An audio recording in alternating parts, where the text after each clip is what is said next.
पता बा? हां पता बा। तोरा से बहुत प्यार करते। हां लेकिन तोरा बुझाते नहीं। अभी दूध गइल।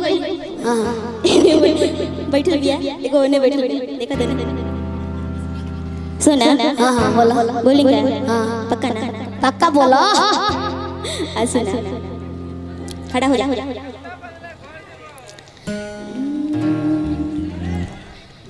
एगो गाना हमारा है, बचपन के प्यार मेरा भूल नहीं जाना है।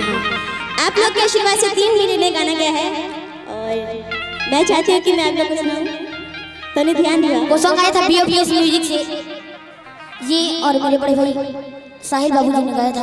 बहुत अच्छा सॉन्ग है वो, आप लोग सुनिए और ऐसे ही प्यार देते रहिए। अरे जाने मेरी जाने मन, बचपन का प्यार मेरा भूल नहीं जाना रे। और ऐसे पहले हमारा ही रहे, देखिए बताओ तो अरे पल में भुला जाइबू प्यार बहुत पनवा के, पल में भुला जाइबू प्यार बहुत पनवा के। अरे जोहिया तू सुत बुझा के हो, अरे जोहिया तू सुत बुझा के अनसुईया के कोरवा में, अरे जोहिया तू सुत बुझा के कोरवा में सजनवा के, पल में भुला जाइबू प्यार बहुत पनवा के, पल में भुला जाइबू प्यार बहुत पनवा के, पल में भुला जाइबू प्यार बहुत पनवा के, पल में भुला जाइबू प्यार बहुत पनवा के। और ये सॉन्ग मेरा भोजपुरी के बहुत अच्छे विलन अयाज खान ऑफिशियल से रिलीज हुआ है। ये आप लोग के प्यार से 1.5 मिलियन क्रॉस कर गया है। आप लोग ऐसे ही प्यार देते रहिए।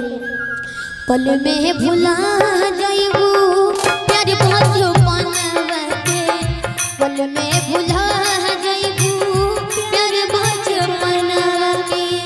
जोहिया तू सुत बुझा के हो, जोहिया तू सुत बुझा के सोइया के कोरवा में, पल में भुला जाइबू प्यार बहुत पनवा के, पल में भुला जाइबू प्यार बहुत पनवा। क्या करती थी साजना तुम हमसे दूर रह के, क्या करती थी साजना तुम हमसे दूर रह के, हम तो जुदाई में अकेले छुप छुप के रोया करते थे, हो छुप छुप के रोया करते थे।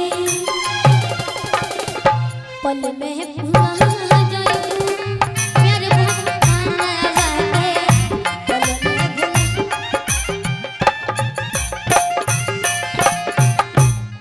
और भैया देखिए लेकर के कहता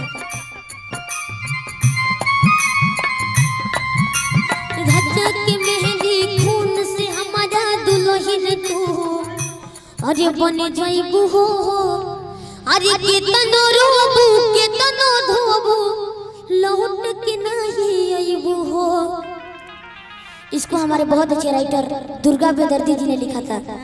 हाँ हाँ राजा के मेहंदी खून से हमारा दुल्हन तू बन जाइबू हो, केतनो रोबू केतनो धोबू लौट के नहीं आइबू हो।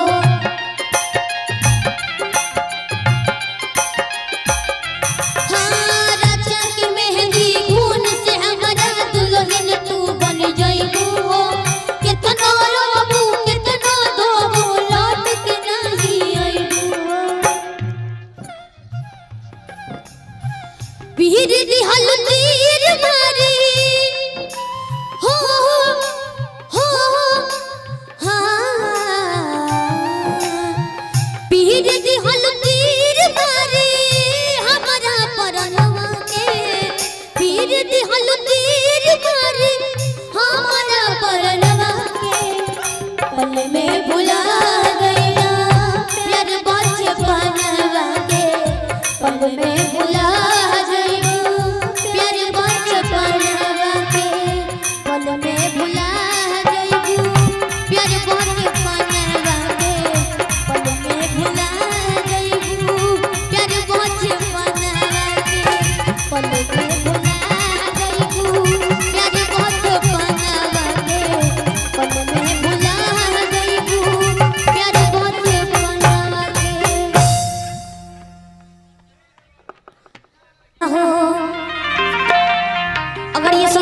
सुनना हो तो आप लोग यूट्यूब पे जाके सर्च करें ब्लैक की ट्यून भोजपुरी और उस चैनल को आप लोग सब्सक्राइब करें और उस पर जो भी मेरा वीडियो आता है आप लोग ऐसे ही प्यार देते रहें। हाँ बैठा था गावा। हाँ गावा। ये इंजीनियर सरोज कुमार जी की तरफ से राजश्री जी को 101 रुपए का नगद पुरस्कार। बहुत बहुत धन्यवाद। मैं चाहूँगा एक बार जोरदार तालियां इन फनकारों के नाम। धन्यवाद। ये पैसा ना जानते रहो पैसा पैसा ना काय खातिर मिलल बा का खातिर बा मिठाई खातिर दिल बा हमके मिठाई खा के आशीर्वाद हमनी के ठीक बा गावा तो गाई। मैं चाहूँगा दोनों महान